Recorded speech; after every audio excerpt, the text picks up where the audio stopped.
For today's lesson, we are going to finish up our factoring unit with factoring trinomials with a greater than 1. So this is still SOL A.2, our learning target for this lesson. I can completely factor first and second degree polynomials in one variable using trinomials A=1 method. All right, so let's get right into it. So let's start with our steps to factoring.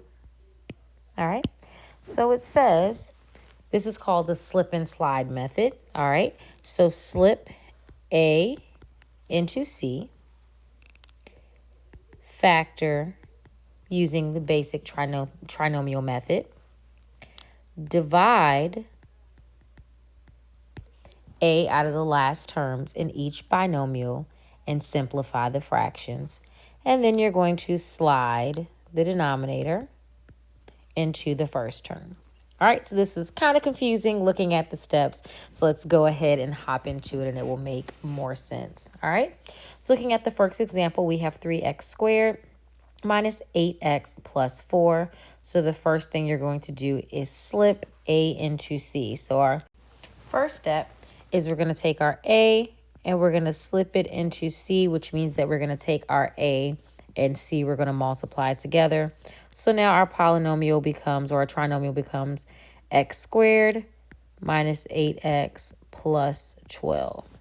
All right, so using the basic trinomial method, we're looking for two numbers that when we multiply them, give me 12, and we add them together, give me a -8. So that's -6 and -2. So my factors are x minus 6 and x minus 2. All right. Now it says divide A out of each terms, or out of the last term in each binomial. So now we're going to go back to our original A, and I'm going to change this color. Let's do red. How about that? All right. So we're going to go back to this original A of 3, and we're going to divide the last terms in each fraction, or in each binomial, by 3. So we're going to have -6 divided by 3, and we're going to have -2 divided by 3. All right.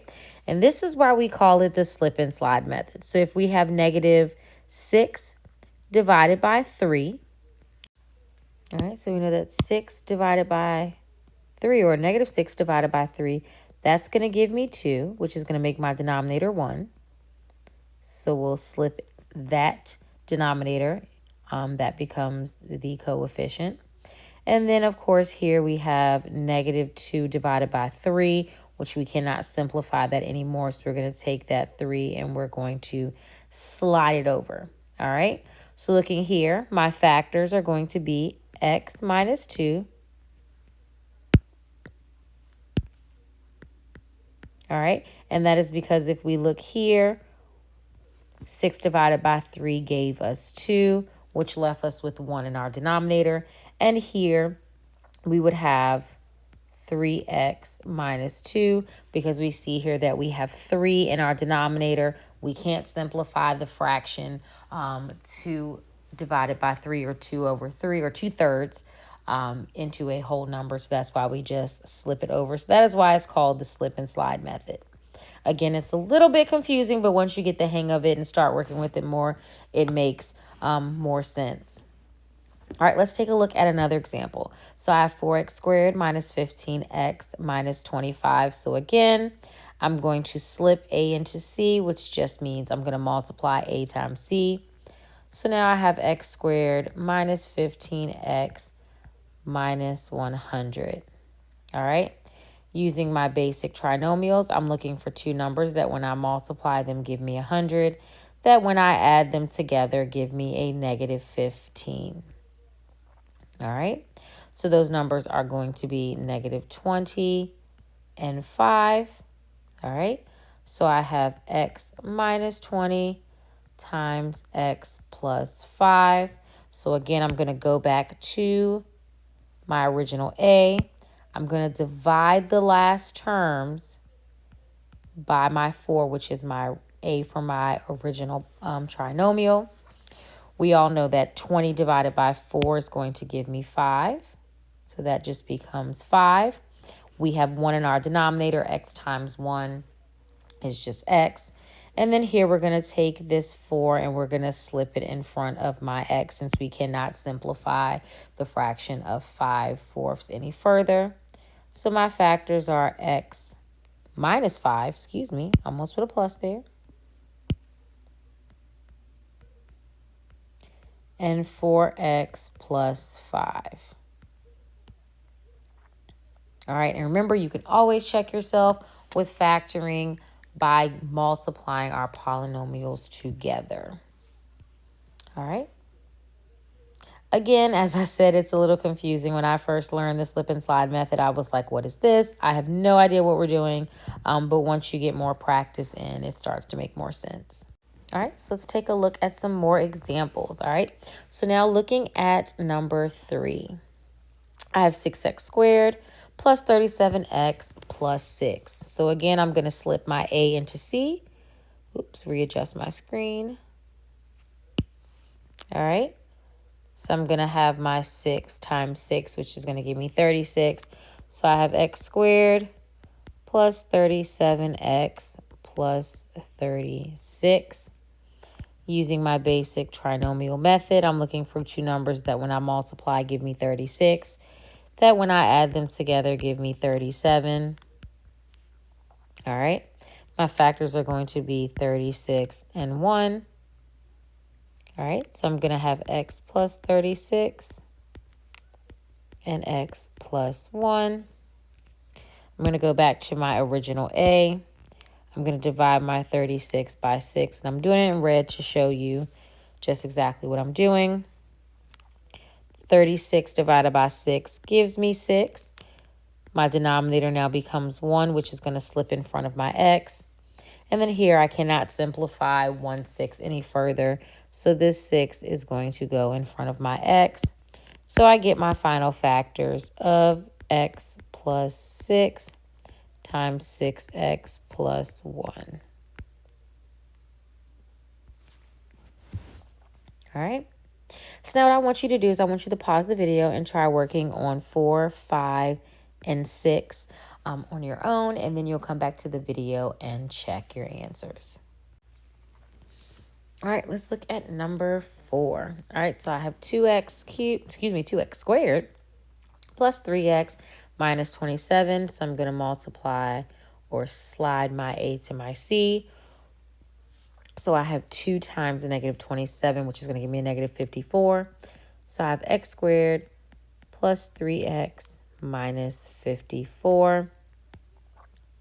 Using my basic trinomial, I'm looking for two numbers or two factors that when I multiply them, they give me a negative 54. And when I add them together, they give me a positive 3. So that is going to be 9 and negative 6. So I have x plus 9 and x minus 6. All right. So using my original A, which is 2, I'm going to divide the last terms in each of my binomials by 2.